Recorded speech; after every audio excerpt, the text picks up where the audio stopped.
सुदृढ बालक म्हणून मी जन्म घेतला. म्हणजे देवाने मला देताना सुरुवातीलाच भरभरून देऊन टाकलं. त्यानंतर माझ्या आईवडिलांनी माझ्यावर खूप चांगली नरिशमेंट केली आणि त्यांनी माझ्यावर खूप संस्कार केले, मेहनत घेतली. अगदी माझे भाषणं लिहून देण्यापासून, मला खेळात नेण्यापासून त्यांनी माझ्या व्यक्तिमत्वाचा विकास करण्याचा प्रचंड प्रयत्न केला. आणि त्याचंच हे रूप आहे की मी या अवस्थेत आता आहे. ते शाळेतले दिवस त्यांनी माझ्यावर खूप मेहनत घेतली, विशेषतः आईने, आणि त्यामुळे मी मोठा होऊ शकतो. त्यामुळे त्या दृष्टीने मी खूप मोठा भाग्यवान आहे. दुसरा फेज सुरू झाला कॉलेजचा. मी शाळेतही ऍक्टिव्ह होतो, अभ्यासातही होतो.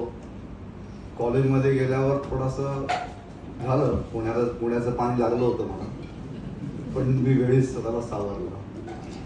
पुण्यालाही मी इंजिनिअरिंग कॉलेजमध्ये ऍक्टिव्ह होतो. बोटलं, ब्रिगाटा, कॉलेजचे इलेक्शन्स, संघटना, हे सगळं करून मी त्यातनं बाहेर पडलो. प्रकाश माझा मित्र इथे आहे, त्याने सगळा प्रवास बघितला आहे तो कॉलेजचा, आणि कॉलेजमधून गेलो. आणि नंतर मग पुन्हा ME केलं वगैरे.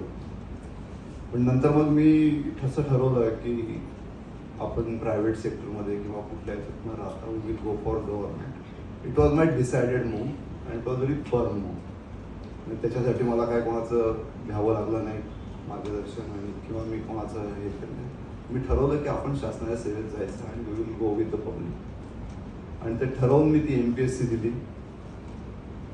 अटेम्प्ट झालो, पास झालो. सगळ्याला माहिती आहे टफ कॉम्पिटिशन होती.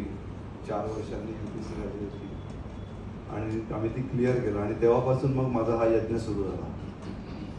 माझे कामाबद्दलचे कन्सेप्ट खूप क्लिअर असतात.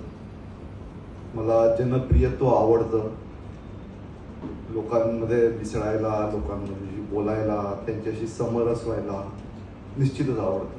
कुठल्याही माणसाला भेटल्यानंतर सर मी पहिल्यांदा त्या माणसामध्ये समरस होतो. मी माझी भूमिका मांडतच नाही, पहिल्यांदा त्या माणसाच्या भूमिकेत चालू जातो. हा कशासाठी आलाय, त्याला का त्याची गरज आहे, त्याची अडचण काय आहे, त्याचं मन काय म्हणत असेल, हे एकदा अंडरस्टँड झाल्यावर मग मी माझी भूमिका तयार करतो. ती भूमिका तयार केली की मग ते बरोबर गाडं सुरू.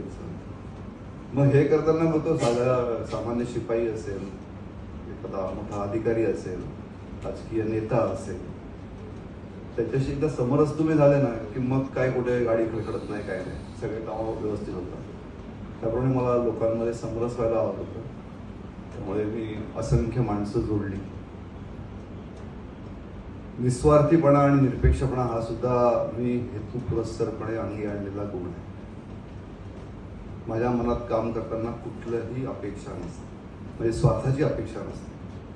आणि एखाद्या गोष्टीचं जर फळ मिळायला लागलं तर ते त्याग करण्याची सुद्धा तेवढी डेअरिंग माझ्यामध्ये असते. आणि याचा अनुभव आपण सगळ्यांनी घेतला असेल, कंपन्यांनी घेतला असेल, कॉन्ट्रॅक्टर्सने घेतला असेल, राजकीय पुढाऱ्यांनी घेतला असेल, सगळ्यांनीच घेतला असेल. त्यामुळे मग माझ्या निर्णयामध्ये मला प्रचंड कॉन्फिडन्स असतो आणि समोरच्या व्यक्तींमध्ये पण खूप कॉन्फिडन्स असतो. मी तर मग घाबरत नाही मग त्याविषयी. म्हणून आता जे म्हटलं ना कुठल्याही बैठकीत सहजतेने बोलत असतात, मला वाटतं महेश म्हटलं आणि त्याचं कारण ते, जर तुमचा कॉन्फिडन्स असेल, तुम्ही स्वतः व्यवस्थित निर्मळ असाल ना, जगात कशाला घाबरायची गरज नसते. आणि घाबरू पण मी. या माझ्या गुणामुळे मला शासकीय सेवा सोपी गेली आणि तुम्ही म्हणतात तसं मला कौतुकाचे शब्द पण ऐकायला मिळाले. कामाची संधी मिळत गेली सर. आणि हे ॲडिशनल चार्जेस आहेत ना, हे माझे पहिल्यापासून आहे. मी इंजिनियर होतो औरंगाबादला, मला AC चार्ज दिला. मी पुण्याला AC म्हणून आलो, मला PIPC चार्ज दिला ॲडिशनल. आणि चांगले वर्ष 2 वर्ष असे मिळत गेले. तिथून PICला आलो, परत गव्हर्नमेंटला आलो, KIDC चार्ज दिला. जिथं कोणी घ्यायला तयार नाही तिथे मला दुनियाभरच्या चौकशा जेवढ्या काही इन्व्हेस्टिगेशन एजन्सीज होत्या भारतामधल्या, सगळ्यांचे लोक इथे येऊन बसायचे. म्हटलं जेवू देत, काय फरक पडत नाही. पण एक एक करत सोडलं. आणि आज सांगायला आनंद वाटतो सर की एक सुद्धा डिपेंडंट इन्क्वायरी या कोकण महामंडळात चालत नव्हतं.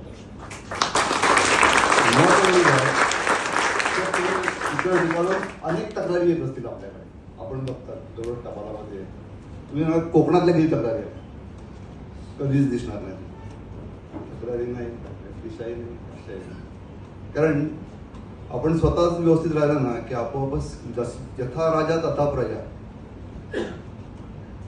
तुम्ही नीट राहा, तुमचे खाते सगळे नीट राहा. तुम्ही डिस्टर्ब झालाय सगळी तिथून या डिस्टर्ब. त्यामुळे काय केलं साहेबांनी आणि CM साहेबांनी मला MKVDचा चार्ज दिला. तो माझ्या आयुष्यातला अत्युच्च आनंदाचा क्षण होता. जो विश्वास त्यांनी माझ्यावर दाखवला या कपूर साहेबांनी आणि CM साहेबांनी, तब्बल 3 वर्ष हा चार्ज माझ्याकडे ते स्वतः मंत्री असताना ठेवला. तिथली पोस्ट ही EDची पोस्ट ही MDची पोस्ट आहे. पण साहेबांनी मला जो विश्वास टाकला त्यासाठी मी पूर्ण प्रयत्न केले, पूर्ण हार्डवर्क केलं आणि त्याच्यामध्ये यशस्वी होण्याचं सगळ्यात महत्त्वाचं जे कारण आहे ते कपूर साहेब आहे. मी इथे बसलोय किंवा त्यांच्या समोर बोलतोय म्हणून कौतुक करतो असं अजिबात नाही. साहेबांनी मला प्रत्येक मायन्यूट गोष्टीमध्ये मार्गदर्शन केलं. जेव्हाही मला टेन्शन यायचं किंवा मला असं वाटायचं की माझा हा निर्णय चुकू शकतो किंवा मी संभ्रमात आहे, I use to call him any time. रात्री सकाळी 8 वेळी दररोज.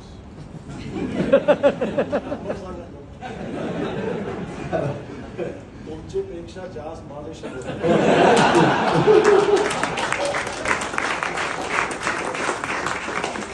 त्याची फक्त एकदाच बोलतो. साहेबांची कमी की 8-10 वेळा त्याला खेळत असतो, मेसेज टाकत असतो.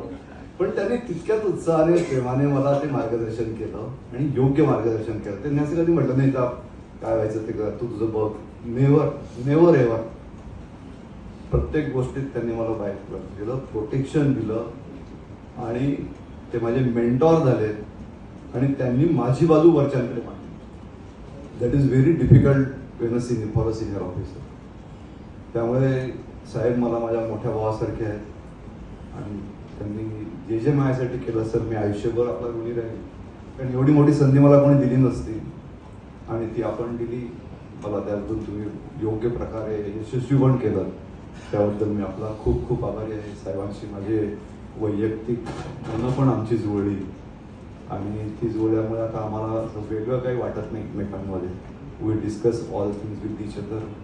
We enjoyed some precious moments and some delicious moments with each other. So त्यांचे संबंध माझे आयुष्यभर राहतील. ते माझ्या कार्यक्रमाला आले यात माझा किती मोठा सन्मान आहे याचा तुम्ही विचार करा. आणि त्यांच्यामध्ये संजय तर माझा मित्रच आहे. गेल्या 35 वर्षापासून आम्ही सोबत आहोत, सहप्रवासी आहोत. त्याचं सुद्धा कायम सहकार्य आणि मार्गदर्शन मला मिळालं. राहिला आता कौटुंबिक भाग, तर मला बोलणं जड आहे पण sir she is really good.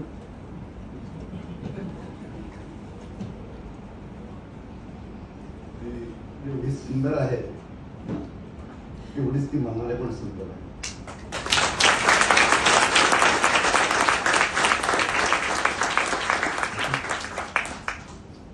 माझ्या मागच्या पिढीला तर 33 वर्ष लागले हा सांगायला. माझ्या मागच्याच गल्लीत राहते आणि माझी स्वप्न तिच्या डोळ्यात होती. हे कसं काय शक्य होतं मला खरंच नाही कळलं की आपली स्वप्न आपलं यश ती तिच्या डोळ्यात साठवते. ती माझ्या मूड स्विंगवर तिचे मूड स्विंग होतात. मी यशस्वी झालो तर ती आनंदी, मी आपण झालं ती नाराज. अरे असं कसं होऊ शकतं? म्हणजे किती समरसता तिची असेल माझ्यामध्ये. म्हणजे it's a god gift to मी.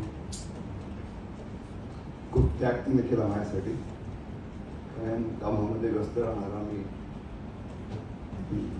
सकाळ संपून काढला. चांगला मुलगा आहे, त्यामध्ये बिंदास्त आहे, इंटेलिजंट, स्मार्ट आणि मला वाटतं त्याचं आयुष्य बोलत घडवून. तर असं मला कौटुंबिक खूप चांगलं वाटतं.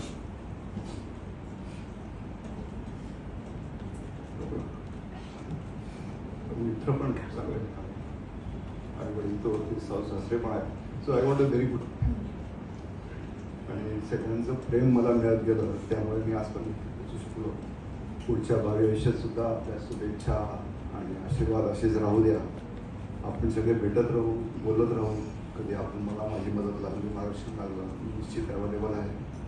आणि जेवढी आपण लिगसी डेव्हलप करू, एकमेकांशी स्टे कनेक्टेड, जुन्या पिढीपासून आतापर्यंत राहिलं तर काम करताना अधिक सोपं होतं. MKVDCला सुद्धा सर तसंच कल्चर आम्ही डेव्हलप केलं आहे. जुने जे अधिकारी ईडी होते ते सुद्धा अजून तिथे येतात, सिंचनमध्ये बसतात, कार्यक्रमाला येतात. तसं कोकणमध्ये पण आपण हा तयार करू ट्रेंड आणि मग तिथल्या महामंडळाला देखील एक ड्रेस लावेल. खूप प्रयत्न करून मी चांगल्या अवस्थेचे महामंडळ मिलिंदकडे सुपूर्द करतो आणि त्यामध्ये खूप मोठा मेहनत आहे, त्याग आहे. ठिकाणी तसंच पुढे न्यावं आणि हे महामंडळ अधिकाधिक उन्नत करावं. इनफॅक्ट सगळं डिपार्टमेंटच पुढे जात राहावं अशी मी सदिच्छा व्यक्त करतो. आपण सगळे आलात, मला शुभेच्छा दिली, साहेब आले उद्या, त्याबद्दल मी आपला आभारी आहे.